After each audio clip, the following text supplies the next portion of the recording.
News with Emmy-winning anchor Kelly Crystal Kelly, replacing Chet Van Jansen, who died. And now, here's Kelly.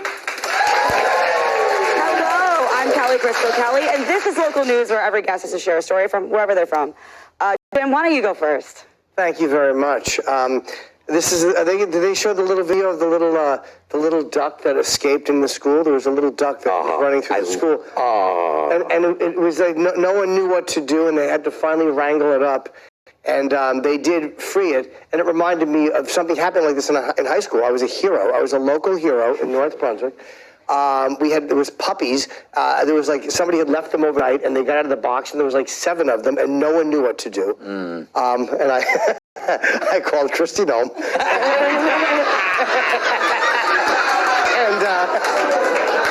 and she raced right over with a blowtorch and 2 golf clubs.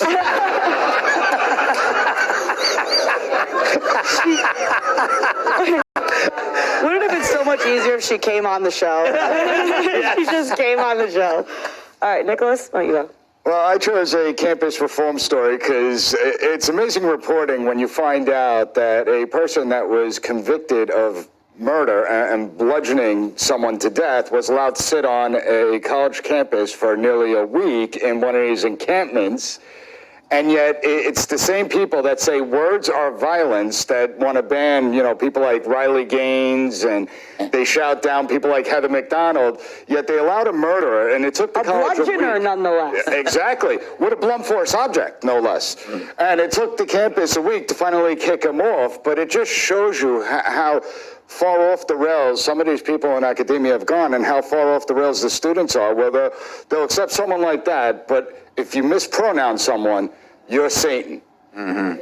That's great. If I was in college and somebody was like, "Oh, I killed a bunch," I'd be like, "Ha ha ha!" Like I wouldn't believe it. I'd be like, "Why are you here if you're a bludgeoner?" Tyrus, and you go next. With a blunt force object. Yeah. Speaking of blunt force objects, skull fractures. Ingrid's son Rhett. So we had it's time for a new segment. Tyrus is stowaway. Yes. So, as many of you know, I have a zoo menagerie, and every once in a while we get a stowaway, somebody who tries to join the team. But we take our immigration very seriously at my zoo, and we had a little bit of an issue where someone tried to come across into our border, and we caught her, covered her up.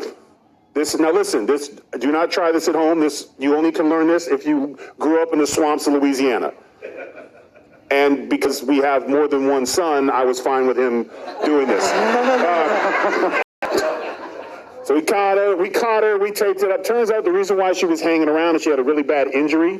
She had fishing line that was wrapped around her foot to the point where her foot was falling off. So Rhett cut the fishing line off her, and then we set her on her way. But he used an old school rope and string.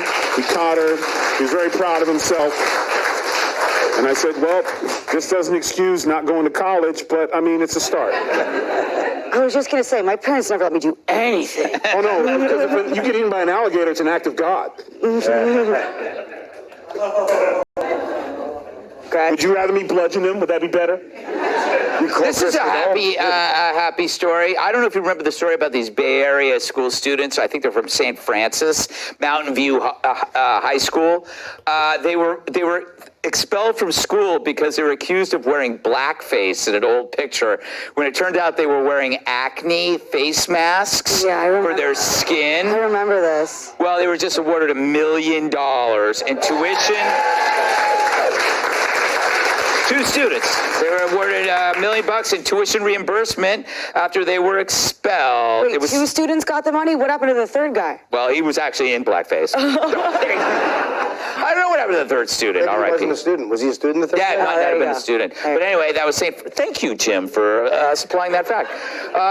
So they got $500,000 each. And it was St. Francis High School. So there you go. Maybe that'll teach people to stop trying to cancel people for things they didn't do. Yes, that's a good message. All right. Don't go away. We'll be right back. Yes.